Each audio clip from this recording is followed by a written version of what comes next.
Hello, friends. Here's the first question in today's discussion, and before that, I would like to tell you that these questions, taken from the previous session. As you remember, I had specifically talked about Latin America, and that I also mentioned that I will discuss Latin America in detail in this particular session. So I'm going to spend the next 7 to 10 minutes on Latin America. What is this about? Now the answer is something that you already know: lithium deposits and Argentina. I gave you notes on each of these things: Chile, Bolivia, Argentina, and I mentioned that the Argentinian Vice President Cristina Fernandez de Kirchner has been sentenced to prison and sentenced to about 6 years in prison, though she has appealed, her sentencing. It remains to be seen whether she will eventually go to jail or not. So while that's all there, we are going to discuss Latin America, and I want you to have a look at this map. See, this kind of stuff is coming in only because of my curiosity. I believe that people like us who aspire to build better lives for ourselves. When I say this, I'm talking about you as my student.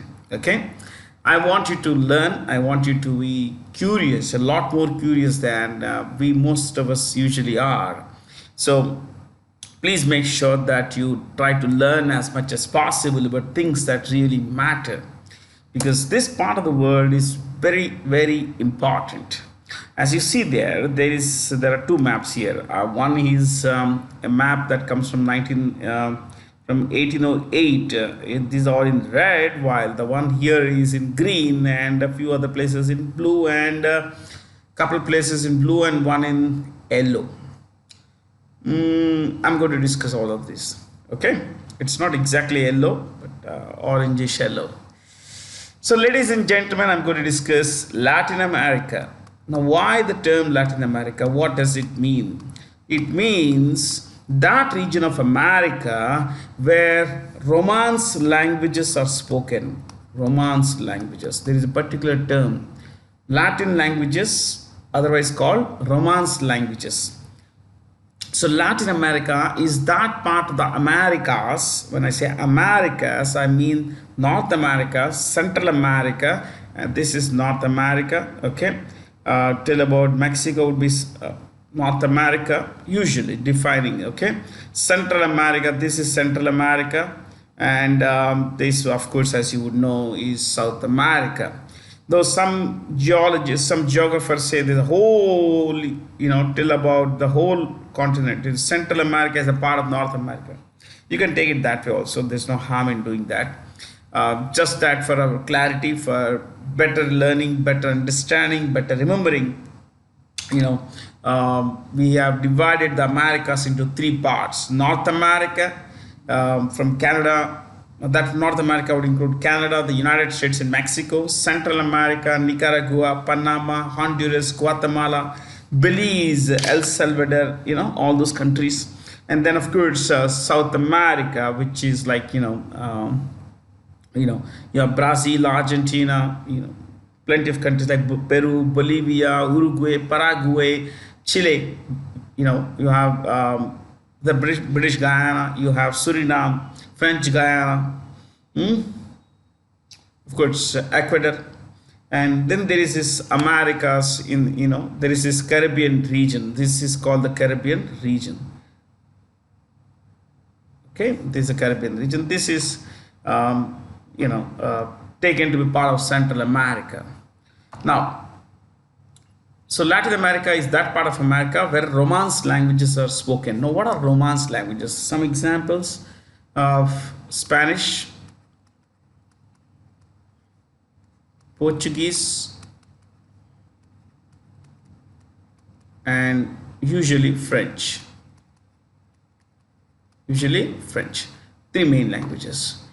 Though some people say that French is not exactly a Romance language, but most classifications include French as in the list of Romance languages.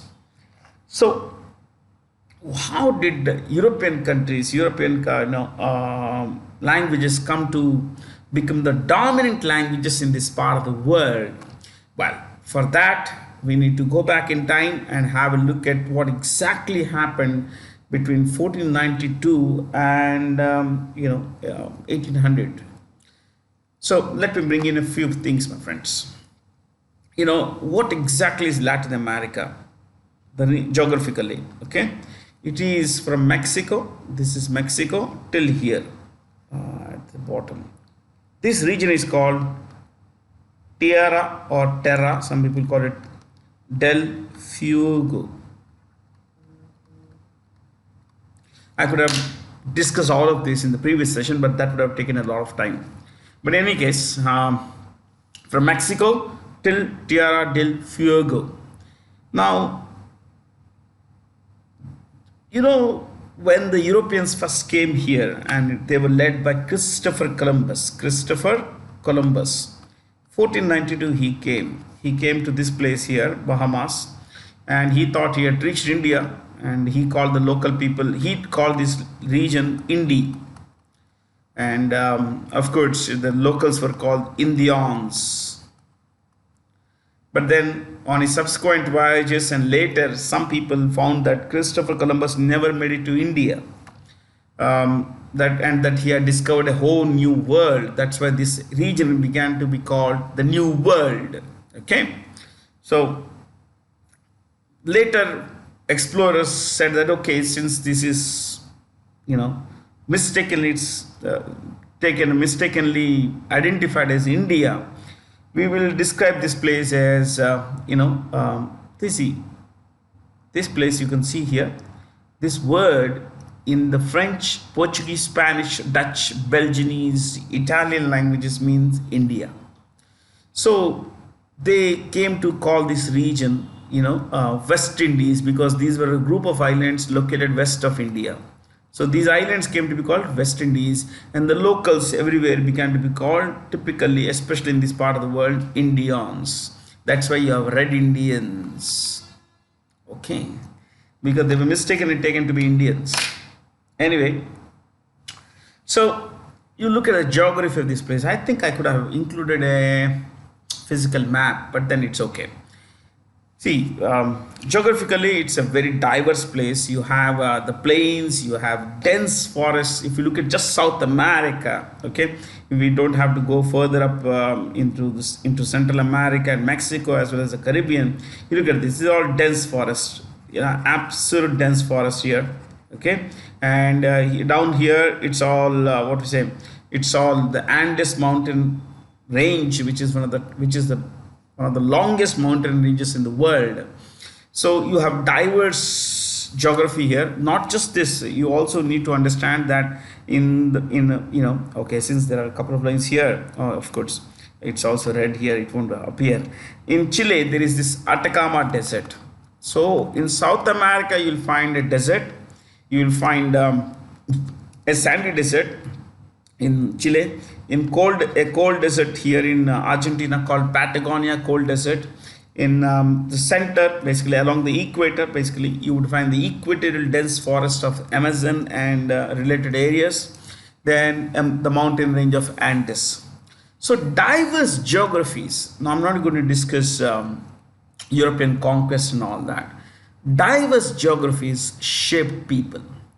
See, when geographies are diverse, and as over a long period of time agriculture developed, okay, people began to live sedentary lives. What is it? Sedentary lives means in one place they would sit, okay, and they would live this kind of life.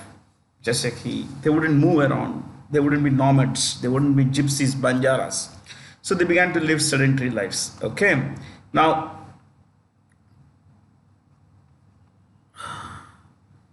see, as they began to live sedentary lives, agriculture developed, sedentary lives came in, and of course, they came to have fixed settlements. What are they? Fixed settlements where they settled.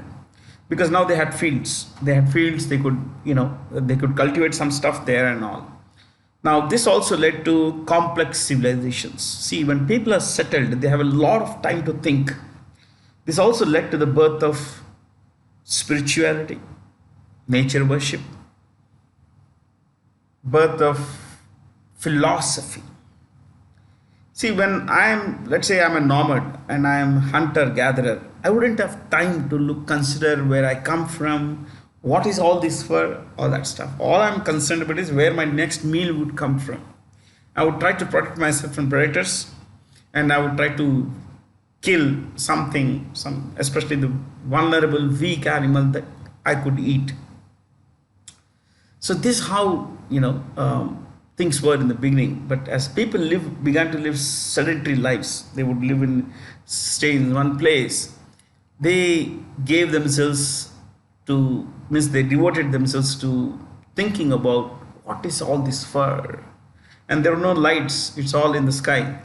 All light was in the sky. You understand what I'm saying? Stars, moon, all light came from the top in the night. So one development of philosophy, the bigger questions of where we come from and all that, development of spirituality, religion. At the same time, people now, as they began to cultivate agriculture, especially intensively, now they didn't have to go anywhere else. They didn't have much else to do.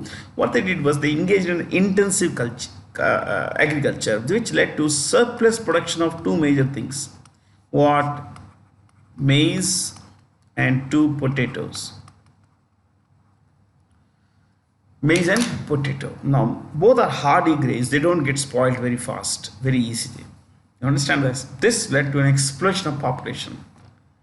At the same time, they also created hierarchies. Now, what are hierarchies? Layers. Okay? Hierarchies. What kind of hierarchies? Social hierarchy, religious hierarchy, political hierarchy, military hierarchy. Who owned how much land? Okay? How much did they produce? Who would rule over who? All that came about from this. Agriculture led to all of these things. Agriculture meant that people live in one place and they needed protection. So someone would protect them. But in return for that protection, they would demand for something. A part of the produce as their share. So hierarchies came like this. Okay? Now, just one particular thing. Large part of the world, see, you could put this across civilizations and you will find the same story. You could simply, replace the crops, maize with rice or wheat or whatever, basically. So you learn one more thing here now. See, when people began to cultivate potatoes, they were good at potato cultivation, so they became good at potato cultivation. You understand this? It all means specialization. So people began to become experts in one particular thing. So they said, we'll grow potatoes. You grow rice, I'll grow potatoes. You grow maize, I'll grow potatoes. Like that. Okay. Now, this also led to one, and some people said that, okay, since I cannot grow, I have no skill in growing potatoes, I would make the tools that would help you cultivate stuff, harvest the stuff. So people became specialists in certain certain works, like smithy work, just say luhar, ironsmith, all that stuff. Now, one more thing happened, that as people began to have surplus stuff, they considered this. I have extra rice, extra maize with me, but I need that particular stuff which I don't have. So what do? I exchange in barter. Okay, I would use barter. I will give you 1 kg of this, you give me 10 grams of that, whatever it was.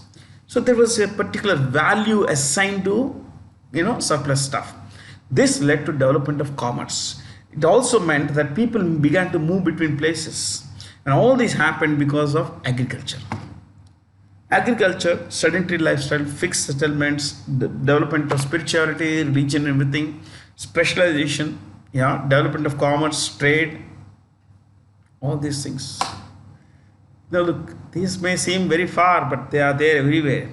Now, how come, you may wonder, you see this in green, all green is Spanish Empire.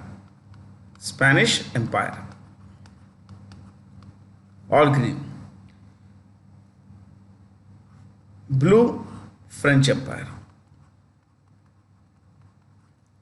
This was Portuguese Empire. You may wonder, Array, how come Spain didn't occupy Portugal? Didn't occupy Brazil? What stopped them? Well, there was a particular treaty that stopped them. See, there was a treaty called the Treaty of, this is extra stuff, okay? Treaty of Tordesillas. Treaty of Tordesillas, which was Spain, signed between Spain and Portugal. Spain mane aaj ka Spain nahi, there were kingdoms within Spain, but take Spain and Portugal. This was brokered by the Roman Catholic Church. So what the church did was, the church said, okay, don't fight Spain and Portugal over positions. We are going to divide the world into two parts. This is the exact line. Okay. The Treaty of Tordesillas in 1494 divided the world into two parts. One, west of this line would be Spanish positions. Spanish. East of this line would be Portuguese. But since the line passed almost along the coast of Brazil, Portugal said, this is ours. This is ours. And Spain didn't contest because this was all jungle. Amazonian forest, a pura useless area tha. So Portugal developed settlements here on the coast. So the Portuguese Empire was restricted to the coast. Though this large area was there, it had no use for it. It had no use for it. Okay. Now, the Roman Catholic Church came in and said, Bhaiya, wherever you are going, you occupy land, but you will have locals there. You could turn them into slaves. You could push them to work for you. At the same time, I want you to do one more thing. The Pope said, guys, I want you to do one more thing. Preach Christianity to them. Bring spiritual, what we say, not just physical conquest. You shall go in for not just territorial conquest, but also for spiritual conquest. Preach the gospel, the word of God to these barbarians. And that's how Christianity spread. What Christianity? Catholicism. The Roman Catholic Church, used the language of Latin for priest. Priest class used Latin language. There's a Sanskrit in India like that. Okay? So, you also have to appreciate one more thing. That as civilizations developed in all these places, not just civilizations didn't develop because the Europeans came. Civilizations have been there in this part of the world for ages, thousands of years. Luckily for them, the Portuguese, the Spanish, the French, the English, and all came much later. Okay. Now, the Europeans, especially the Portuguese and the Spanish, hey. It is not Spanish, yeah, it is Spanish. Okay. So they, they built cities. Panama City was the first major city to build. I think Panama is here. Okay, it was built in 1519. And then Mexico City. So this is Mexico City, let's say. Mexico City, Panama City, Sao Paulo, Rio de Janeiro, Lima, which is in Peru. All these cities were built between 1519 to 1565. All major cities today in this part of the world were built in that time. And they were built by the foundations were laid by the Europeans, the Spanish and the Portuguese. Okay. So today primarily there are three ethnic groups. You could say racial groups. Some people say racial groups, but I would not go that far. In South America, you will find, in Latin America, you will find three racial groups. One, let's use the general classification, racial groups. One, European whites, white Europeans they're called. European white, white Europeans. Two, black Africans who were brought from Africa to work as slaves in this part of the world. And third, indigenous people. So indigenous people, black Africans, and of course what is that? White Europeans. They all make the Latin American areas. These three. Okay. And indigenous are native people basically. Black Africans came from Africa, were brought in as slaves, and Europeans came from, of course, Europe. Now, you know, even today, see the impact of this, the Portuguese and the Spanish have been so deep in this part of the world that even today, the main language spoken in the whole of the green area, you see, even today, even though all of these countries are independent, the main language spoken in this part of the world is still Spanish. The biggest Spanish speaking country in the world is, Mexico. What is it? Mexico. Yes. The most populous Spanish speaking country in the world is Mexico. And the biggest, most populous, what is called Lusophone. Lusophone means Portuguese speaking country. The most populous Lusophone country in the world is Brazil. They devastated, the Europeans destroyed local cultures. Some other time I will tell you this story. I just wanted to become familiar with this part of the world. Yeah. There's a lot to learn, my friends. Yeah. Someday I'll tell you about the Columbian exchange. If you have time, which I'm sure you have, okay. Find out what is Columbian exchange. Columbian exchange. Awesome exchange in full. Awesome story you will find. It's exchange of animals, plants, flora, fauna between the New World and Europe. From there they went to other parts of the world. Bahut, I would say, greatly interesting stuff. Yeah. Luckily for me, I'm deeply interested in history. I have not been taught history except that what we learned, except the fact of the facts that we have been taught in school. Facts are just stories, or someone's fiction is someone else's fact. Okay, so this is what we have been taught, and I think I'm thankful to my teachers, my friends, and of course my workplace. Awesome time, yeah, which has helped me learn a lot of good things. Please learn, my friends. We have got a whole life to build, a better future for ourselves to build. Which India-based, non-governmental organization has been awarded the Local Adaptation Champions Awards, organized by the Global Center on Adaptation at the COP27 in Sharm el-Sheikh, which is in Egypt. This was the venue for the Conference of Parties 27. This is Swayam Shiksha Prayog. So who built this? I'm just going to discuss this particular thing. This was started, see, this is in Pune. This is based in Pune, and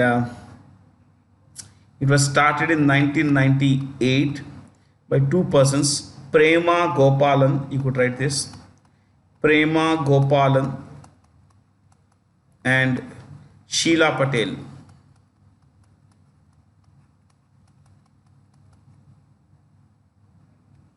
Prema Gopalan and Sheila Patel, with their unique focus, their basic idea is to support female entrepreneurship in sanitation, in healthcare, in agriculture, those kinds of things. Mainly agriculture, healthcare, and sanitation. So they would want to, they support female entrepreneurs in these areas. Yeah. So this is a logo. Look at this. Yeah. Together you can always build a better future. Which country's morality police named Gasht? Gasht means patrol. Patrol. Yeah. Gasht-e-Irshad, or guidance patrol that enforces the Islamic dress code, was in news amid countrywide protests. Iran. What is it? Iran. So you could write this. Gasht-e-Irshad. I'll give you some keywords, okay? Gasht-e-Irshad. Established in 2006 by President Mahmoud. In those days there was a president, Mahmoud Ahmadinejad.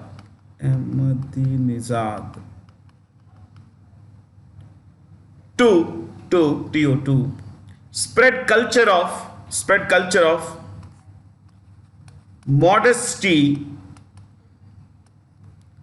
and hijab.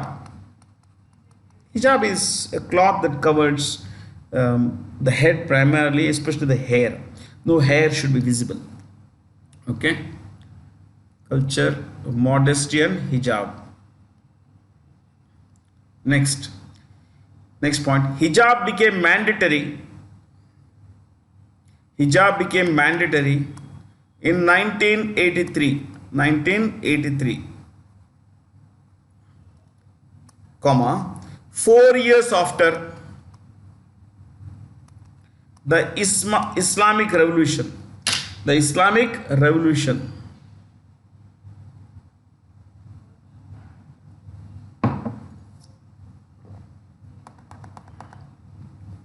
Islamic Revolution. Next. Though the morality police, though Gashte-e-Irshad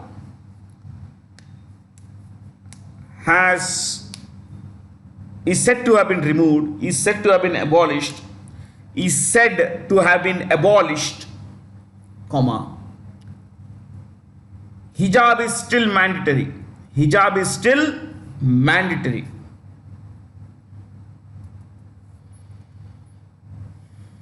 So there was this girl Mahsa Amini, okay, who's some sources would say 22. Her age was 22. Some say 24. Unfortunately, the kid is no more. Yeah, Mahsa Amini was this Kurdish girl who had come to Tehran to visit her Tehran or some other place to visit her family, cousins and all. But as she was moving around in Tehran, along with her brother, she was pulled aside by the Gashte-e-Irshad, who said that her hair was visible, and they detained her. They more or less took her away, and it seems that some part of her hair was visible, and for 3 days there was no news of her.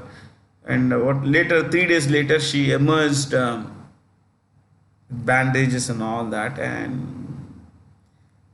she died. And the authorities say she died of a heart attack, but her family says that she was beaten, tortured, and she died of torture.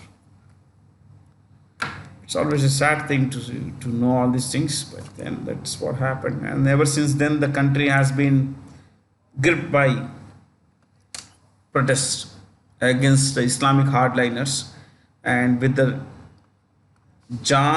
slogan Jan Azadi, Jan Azadi, life, freedom, and women. Yeah, I'm not very sure what is the name for. It's in English. It is life, woman, and freedom. I'm not very sure what is I am somehow forgetting this. Yeah.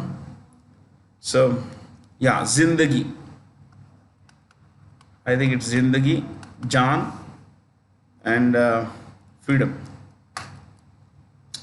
Sad that people die for perceived violation of moral values. Yeah. So far, on which of the following projects has the Union Ministry of Power waived off interstate transmissions system charges on the transmission of electricity? All of them actually. But so we'll look at who is the Minister of Power. The Minister of Power is the guy who heads the Ministry of Power is also he also heads another ministry. But before that, let's write his name. Raj Kumar Singh. Raj Kumar Singh is the Union Minister of Power and also the Union Minister of New and Renewable Energy. New and Renewable Energy. See, when charges are waived off, electricity becomes cheaper and consumers benefit. Consumers benefit.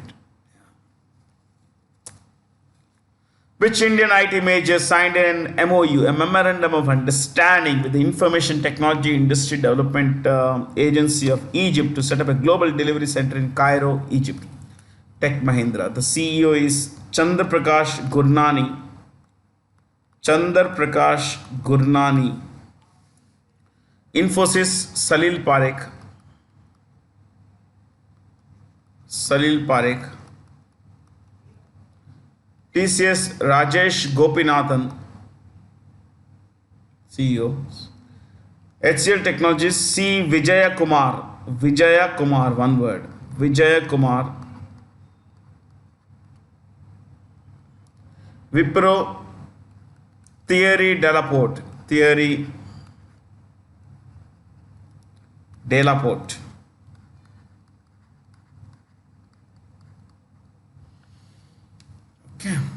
Okay, let's learn about Egypt. The capital, as you know, is Cairo.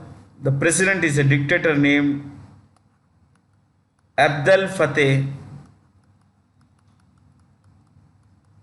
LCC.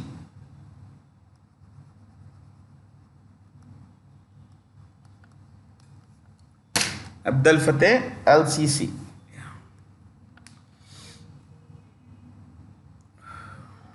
Currency is pound, Egyptian pound.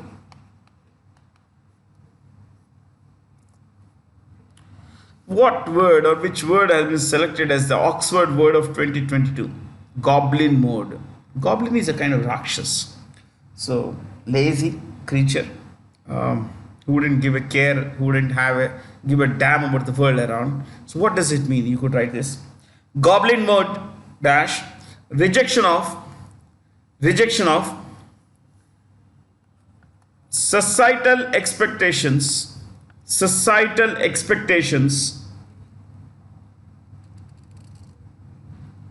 and act of living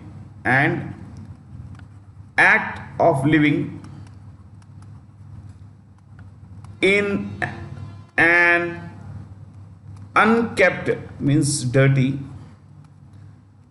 hedonistic, which means full of pleasure, hedonistic manner.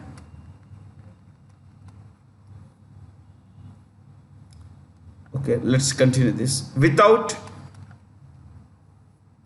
concern for one's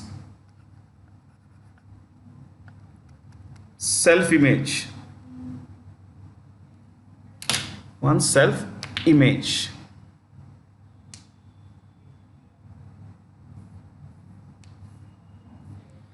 So it's a rejection of societal expectations and act of living in an unkempt, which is dirty, hedonistic manner without concern for one's self-image.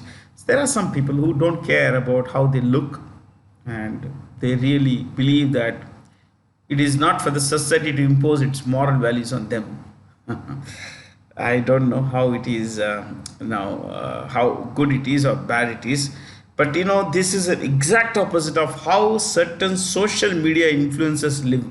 They say they are perfect, they live perfect lives, great clothes, that they you know, when they, you know, their homes are extremely clean, their hair is woven, you know, is very well, they are very well dressed, and you know, everything is spick and span kind of thing.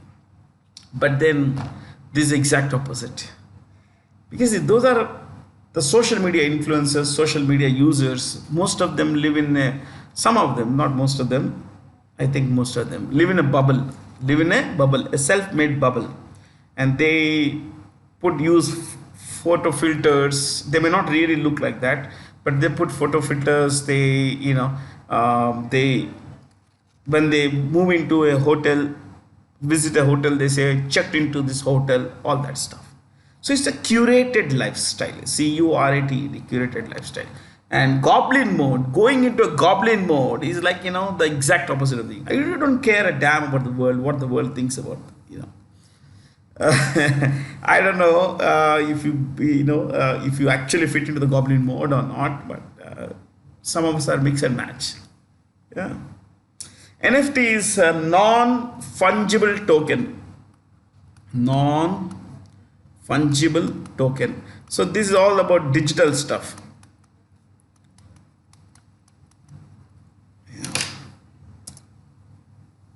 Mount Sumeru, a volcano which erupted recently, is in Indonesia. See, this is Indonesia. I want you to become familiar. This is Sumatra, Banda, Sumatra. This is the island of Java. Island of Java. This is the island of Borneo. Island of Borneo. This is Malaysia. This is the Indonesia.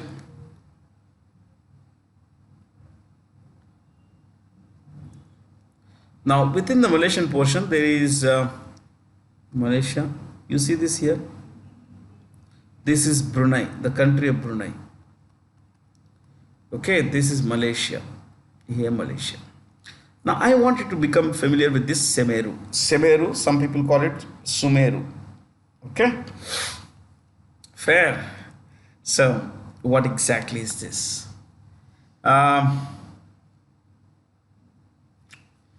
Please write this.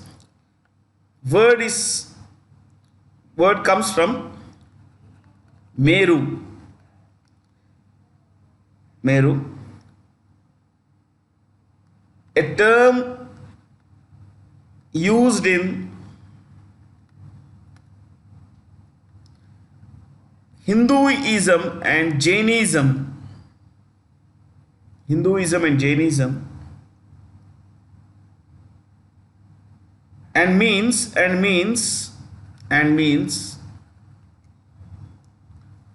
central mountain,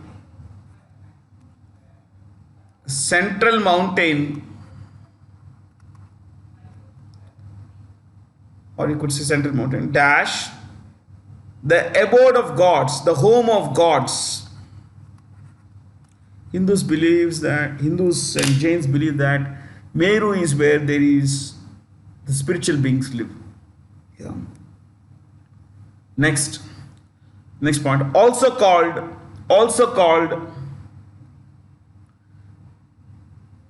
Mahameru.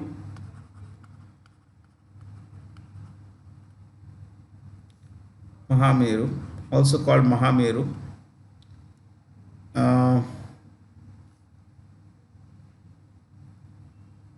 A great mountain.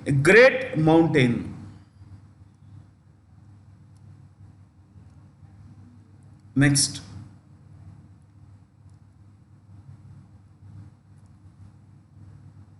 Local Hindus or Indonesian Hindus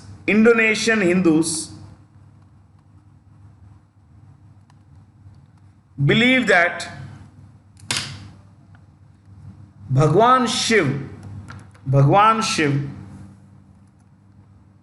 resides, resides on Sumeru Parvat, Sumeru mountain. I'm fascinated by all of these things. Belief is a powerful tool. You and I may not believe, but some people believe, and it gives them that sense of purpose, sense of identity. But there is Kailash Parvat. The Hindus in our country, Jains, Buddhists also, they believe that gods live on Kailash, especially Bhagwan Shiv lives on Kailash Parvat. Kailash Parvat. Yeah. You know where is Kailash? It's in China. Mount Kailash Parvat is in China. Okay, it's in China.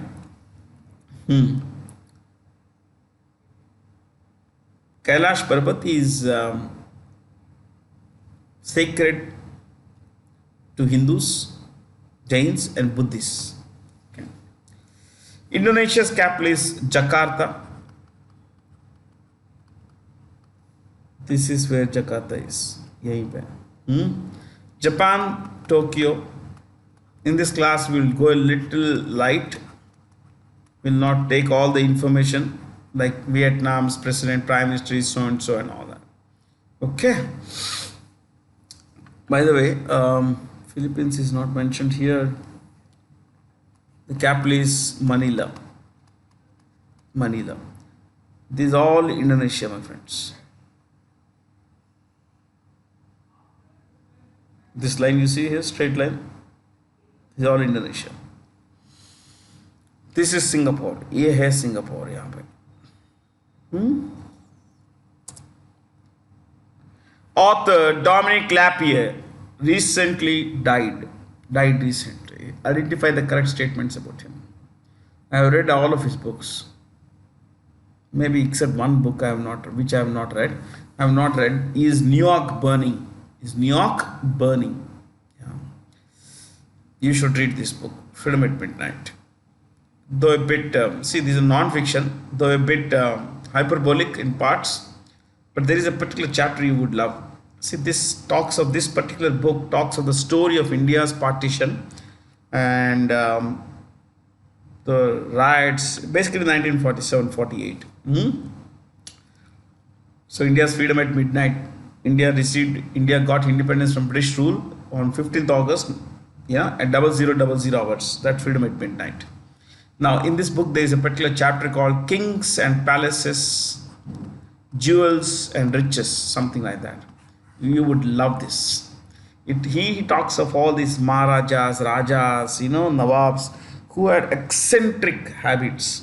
Yeah, like the Nawab of Junagadh, spent close to, in today's money, close to, 150 crore on the marriage of his favorite dogs. I'm not kidding. Yeah, you just type in Nawab of Junagadh dog marriage. I'm sure you will get something out of this. Yeah, and then he talks of the richest man in India in those days, the Nizam of Hyderabad, Mir Osman Ali Khan. Kitne kanjoos the, how miserly he was. You should read, man. It's all fun. Go to bookstore, pick this book, read the chapter, and come out. If you don't want to buy. I know it's a bad one, but yeah. So you could also read other books like Freedom. See this, you can see that it was 5 past midnight on the on the intervening night of December 2nd and 3rd, 1984. Methyl isocyanate gas leaked from an industrial plant in Bhopal. It is believed that thousands died. How many? There's always a dispute, but at least 5,000 people died. People inhaled gas, and because it was December, there was dense fog, so the gas hung in the air. There was no wind or anything. And people inhaled that poisonous gas, died. The repercussions, the consequences of inhaling that gas can still be felt today. Yeah. So that's one book. There is another. Is Paris Burning? Is New York Burning? Good books, very good books. City of Joy is about Calcutta. It's about Calcutta. Yeah. Read, guys, read. There's so much to learn. Which Indian city hosted the first G20 group of 20 Sherpa meet? Means these are the guys who run the show. Sherpas more or less are points persons for each country. So India's G20 Sherpa is Amitabh Kant. Amitabh Kant. G20 Sherpa Amitabh Kant. You could write this. Amitabh Kant. India G20 Sherpa. When this meeting was held, I was in Udaipur.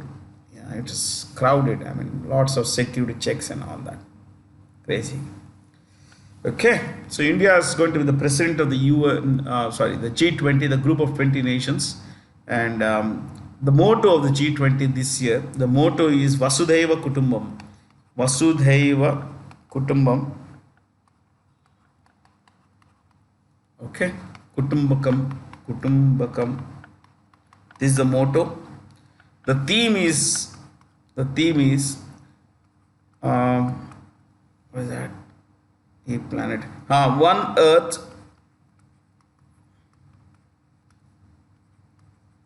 one family, one future is a theme. Okay.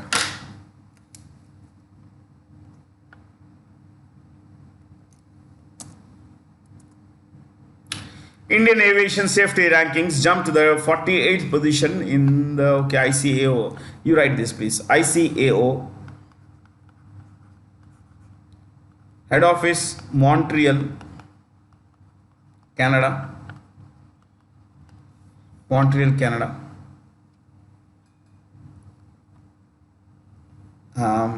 Director General is Juan Carlos Salazar Gomez. You just write Juan Gomez. He is from Colombia. Named after Christopher Columbus. Okay. Now let's look at the rankings of this. You could write 2020 report safety safest top 3. Safest top 3. 1. Singapore.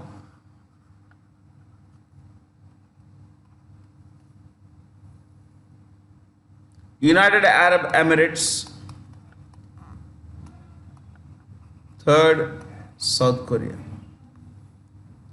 So Singapore safest, 2 United Arab Emirates, 3rd South Korea.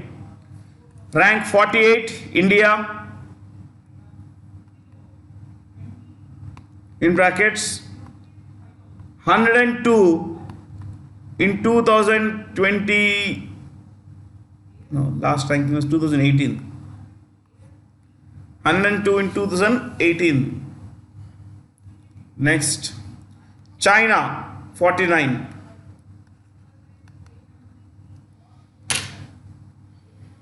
Okay.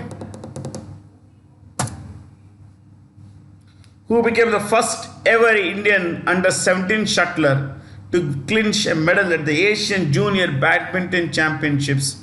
This is Unnati Huda. This little kid won a silver, and she lost to a player from Thailand. What was his name? Sarun Rak, Vidit Saran. You write this title first, write the venue, then I'll give you some dope on this. Nonthaburi, Thailand. So this is the venue, Nonthaburi, Thailand. Next, second point. India won 2 silver and 4 bronze, 3 bronze, 2 bronze, 2 bronze, 2 bronze. So silver winners, right? Silver winners. Unnati Huda in brackets under 17, and Anish Topani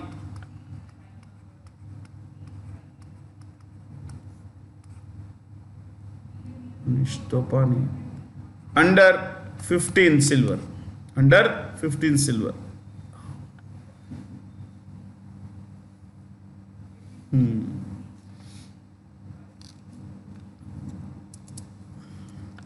This year, the International Day of Persons with Disabilities was observed with the theme Transformative Solutions for Inclusive Development, the role of innovation in fueling an accessible and equitable world. The IDPD is observed on 3rd December every year, my friends. 3rd December every year. What about the choices? December 2nd, you could write this. International Day for Abolition of Slavery. International Day for Abolition of Slavery. International Day for Abolition of Slavery. December 3rd, this one, IDPD. And Conservation Day. 2 days. Conservation Day. And next, December 19th, Goa Liberation Day. Goa Liberation Day. On this day, 1961, Goa was liberated from Portuguese, rule, Portuguese occupation, and merged with India. 1961. December 23rd, Kisan Divas. Dash. Birthday of Chaudhry Charan Singh. Chaudhry Charan Singh.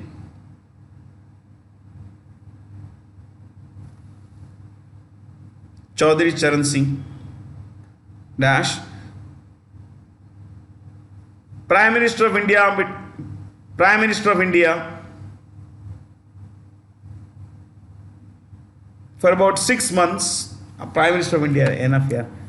In brackets 79-80. He came to power in mid 79 and 80 he resigned. 80 January he resigned.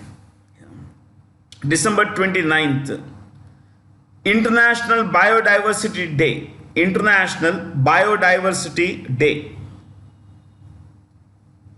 Okay, chalo. Which state assembly recently passed 2 amendment bills to raise reservations in government jobs and admissions in education institutions to 76%. See, this is unconstitutional.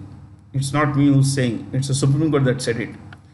Reservations cannot exceed 49.5%. See, today, scheduled caste communities have 22% reservation. Scheduled tribe communities 7.5%. Okay. I'm so sorry. Hey, how did I goof up here? I'm so sorry. Today seems to be a bit off. Scheduled caste communities 15% reservation. Scheduled tribe 7.5.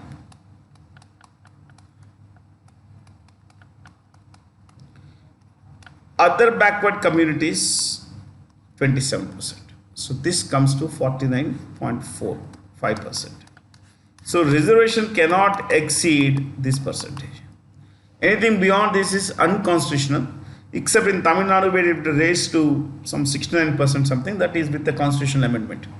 But what is the plan in Chhattisgarh? The plan in Chhattisgarh is to bring this 50 into 32. I'm not kidding. That's what the plan is. Okay, and from 7.5% to 13%. Okay, yeah, this will remain there.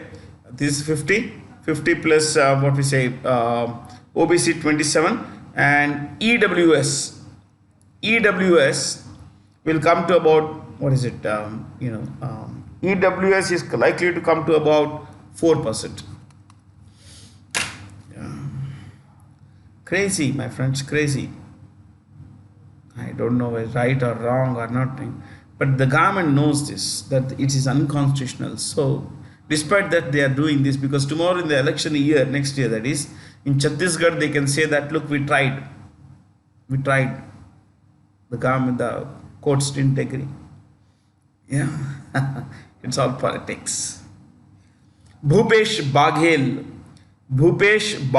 is the, what we say, the Chief Minister of Chhattisgarh. Bhupesh Baghel. So 76% reservation you got this year. This will remain 27. 40. Okay. 72. plus 4, 76. So this is for EWS. Crazy. Which of the following high courts recently banned mobile phones in temple premises across the state? Madras High Court, because there was a bomb blast outside in Coimbatore, right outside a couple of temples and all. So we could not discuss this. As part of the World Athletics Awards 2022, who among the following persons were named the World Athletes of the Year? All of them. These two world athletes. Okay. These two, you could write rising stars. Rising stars. Rising stars. So World Athlete Rising Star Awards for these two. Okay. Best male, best female, best male, best female. Okay. You can see that these two are both of them are world and Olympic record holders. World and Olympic record holders. Olivier Giroud recently became the dash all-time top scorer for scoring a goal after scoring a goal for Poland in the FIFA World Cup 16 quarterfinal clash. Last 16 is quarterfinals.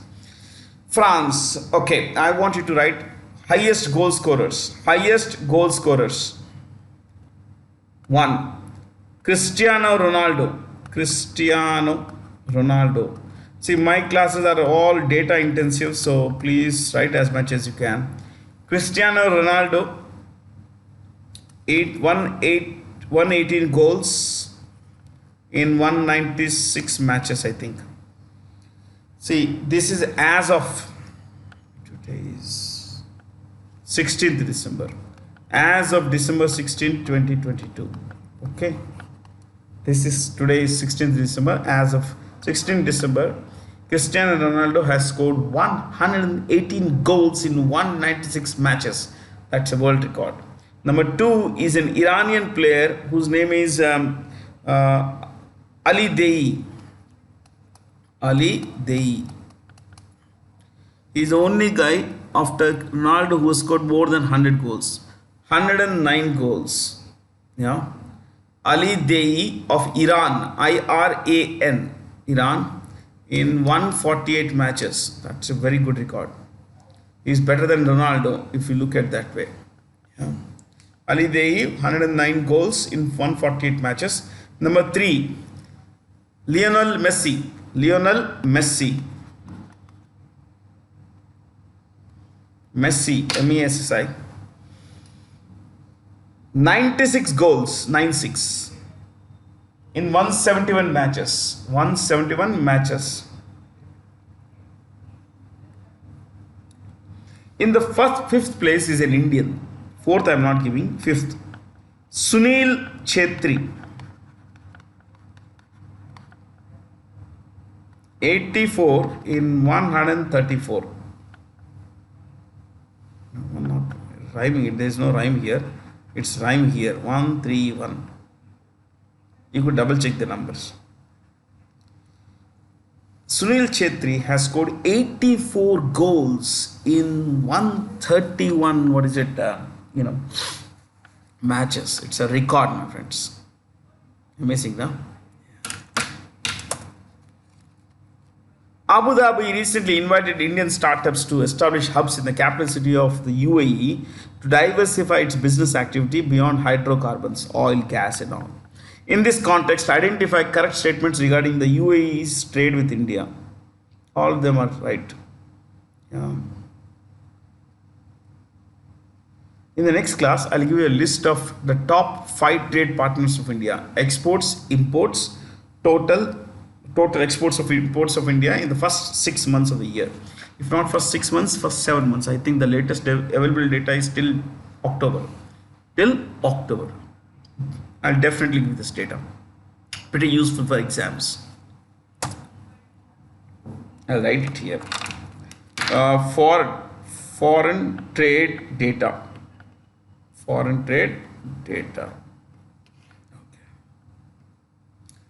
Okay. Two things I plan to discuss in the next class. Who are the following persons won back-to-back Hero World Challenge Golf? Victor Hovland is currently the world number 10. World number 10. There's nothing extraordinary, but this is a tournament, started by Tiger Woods. Tiger Woods. But it is sponsored by our Hero Motors, our Hero Motor Corp. Hero Motor Corp is a company owned by the Munjal family. And the current guy who runs the show is Pawan Munjal. Okay? Yeah. Pawan Munjal. This is world number 10. World number 10. Who's the world number 1? You could write this. In golf, world number 1 is Rory McIlroy. Okay? Of the UK. McIlroy. Who has been appointed part-time chairperson of the National Statistical Commission of India for 3 years. There is always, this term is there, part-time chairperson. It's not full-time chairperson. It's always part-time. Okay. So you could write National Statistical Commission. First write this. Underline that, first point. Established 2005. Established 2005. Next point. Set up on recommendation of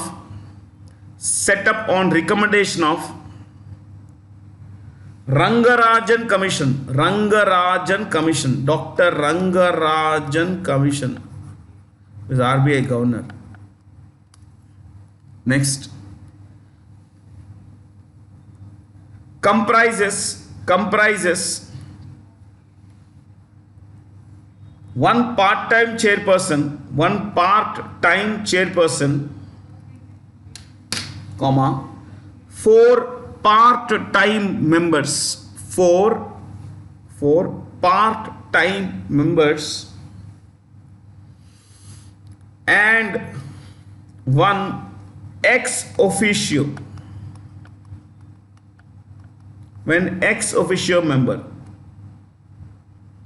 1 ex officio member. Next. Current chairperson or simply chairperson. Dash. Professor Rajiva Lakshman Karandikar.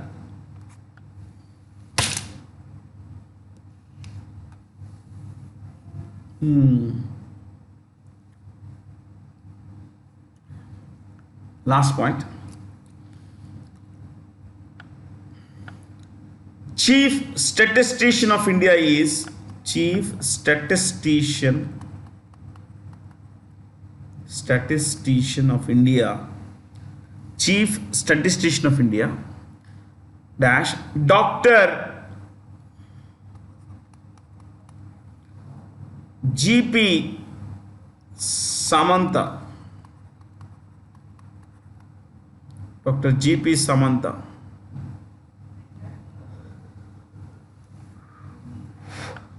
Oh, we wrote a lot of good stuff.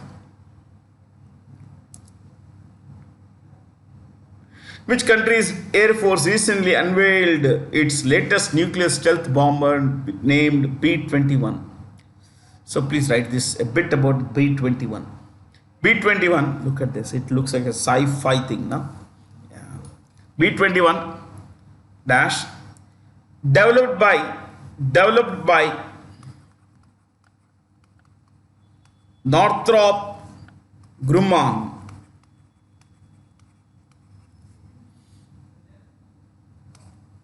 US. It's an American company. Next.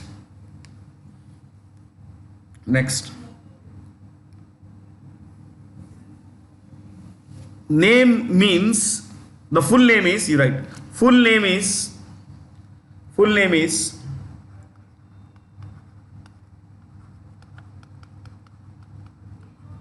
B-21 Raider dash B-21 relates to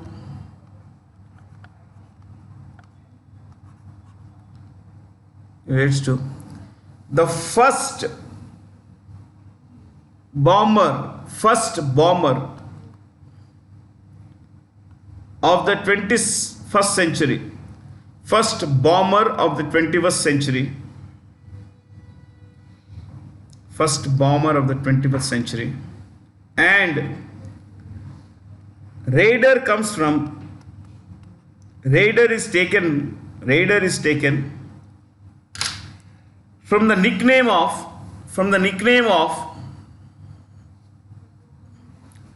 raider is taken from the nickname of American Air Force pilots who attacked Japan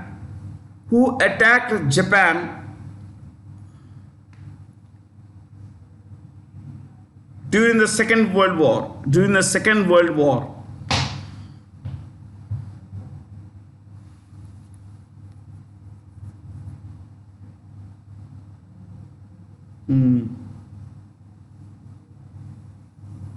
Last point. CEO of Northrop Grumman.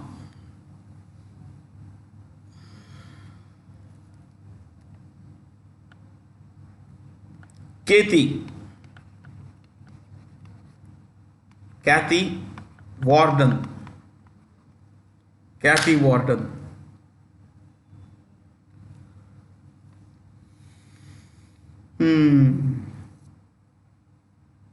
Good.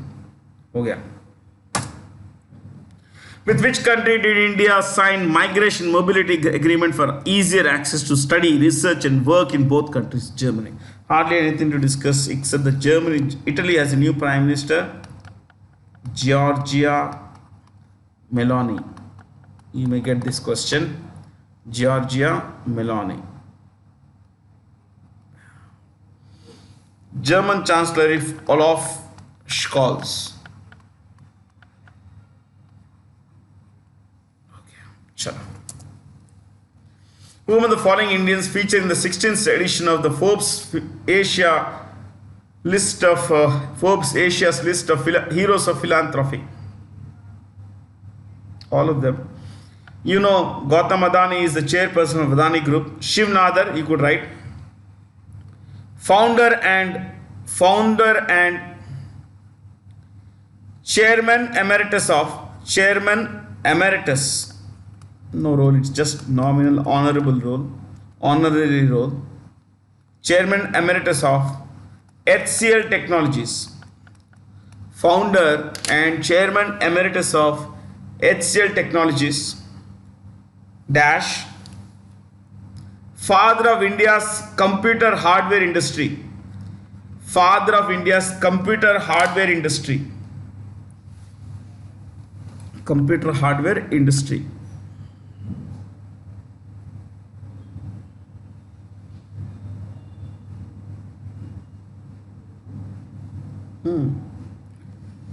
And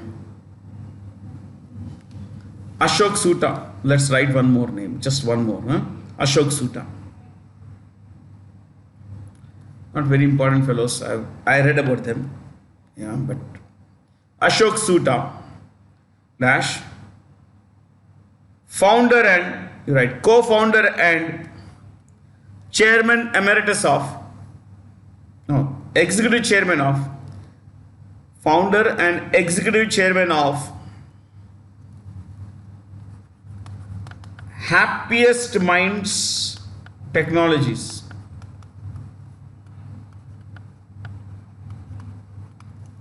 Happiest Minds Technologies. Important guys have come in. Which company recently raised its stake in New Delhi Television to more than 37% via an open offer, making it the largest shareholder of the news network? Adani Group. Adani is now the owner of NDTV. Yeah. You would know about these companies now. Aditya Birla, if you have heard of Ultratech, you have heard of Idea, Grasim, Hindalco,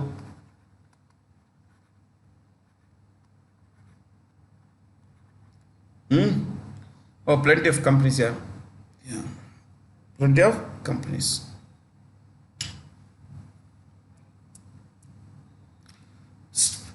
Yeah, this is I wanted to discuss this also. Which of the following institutions released a report titled State of Global Water Resources Report? Yeah.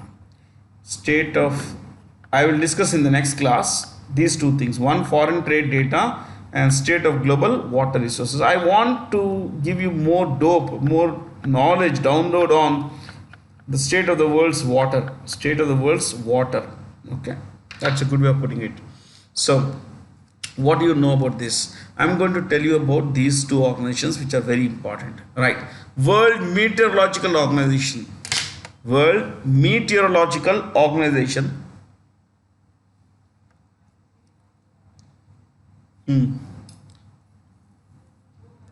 First point. UN Specialized Agency. UN Specialized Agency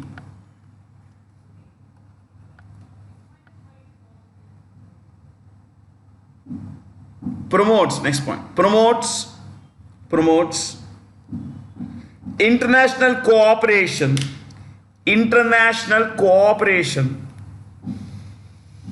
on atmospheric sciences,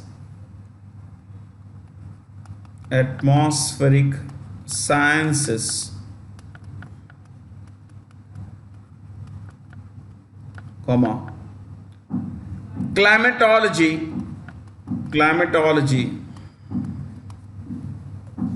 comma, hydrology and geophysics. Geophysics.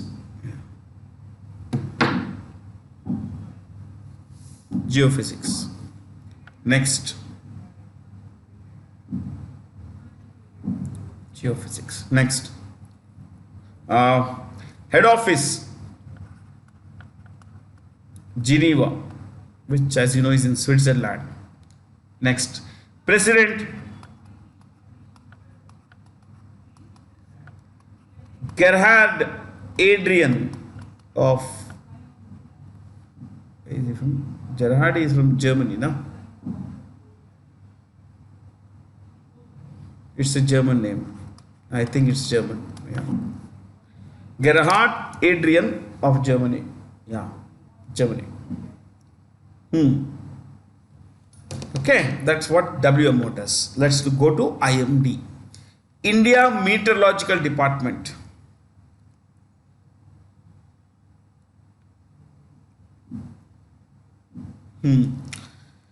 First point, responsible for, what does it do? Responsible for meteorological observations, comma,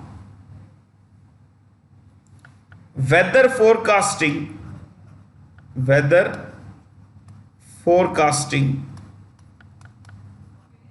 and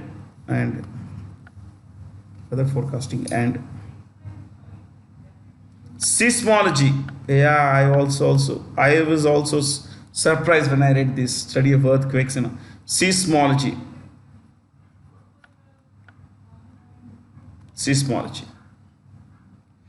So basically, it's meteorological. It focuses on meteorological observations, weather forecasting, and seismology. Next, Director General.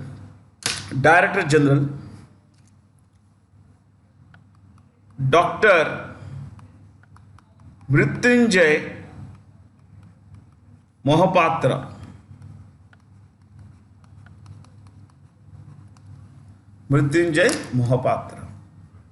Okay. So two things for us to discuss. I have written it here. Foreign trade data and state of global water resources report. Dina Boluarte has been elected the new and the first female president of Peru. You may get this question. She threw out one guy called, ex-president is Pedro Castillo. Pedro Castillo. So she succeeded Pedro Castillo. It's a story actually. The guy did a very nonsensical thing, but anyway. Um, Pedro Castillo. Colombia president is Gustavo Petro. Gustavo Petro. Colombia. Brazil. Inacio Lula da Silva.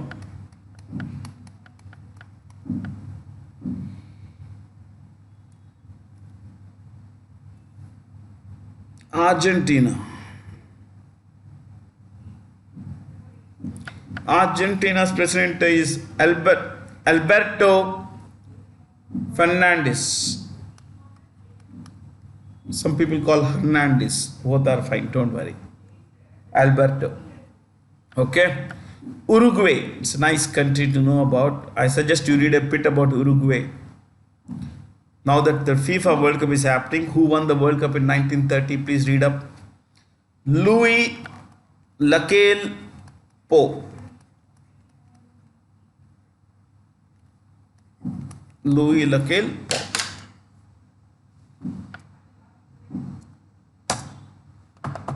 Identify the cyclonic storm that wreaked havoc across India's southeastern coast recently. Mandus. What is it? Mandus. Which young Indian shuttler claimed the Badminton World Federation Female Para Badminton Player of the Year award? Now, in the previous session, we had looked at all awards promising best player, best dressed prize, also best dressed award. We looked at the world's best male player, female was Akane Yamaguchi of Japan. Best male player was what's his name, Victor Axelsen of Denmark. We looked at the best dressed player, and that was our Prannoy, Hasina Sunil Kumar Prannoy. So this is the best female para badminton player, my friends. Manisha Ramdas. Nice. In collaboration with which foreign government will the Minister of External Affairs of India organize the 12th World Hindi Conference in Feb 2023? Fiji. This is Fiji. These major. You could write Fiji's capital is Suva. Let's look at only the capitals. See, within 1810, 1820 actually, Fiji ke मामले में, and 1910, hundreds of Indians were taken away from India to work in the sugar plantations of Fiji. The descendants of those people today make up nearly 34% of the country's population. Okay. Fiji is one of those places where you will find people of Indian origin in substantial numbers. There is Mauritius, there is Maldives, there is the West Indies, of course, the islands of Trinidad and Tobago, Barbados, all these islands. Fiji's capital is Suva. In the case of Fiji, we'll write the name of the Prime Minister, who is Frank Bainimarama. Frank Bainimarama. Bainimarama. Fijian dollar is a currency. Let's clear and look at the capitals. Madagascar, Antananarivo. Antananarivo, the fourth biggest island in the world. Antananarivo. Maldives, Malé. Sri Lanka, Colombo, and there is another place called Sri Jayavardhane Pure Kotte. Mauritius, Port Louis. Port Louis. Port Louis. You know this Guam? It's owned by US. Hawaii, US.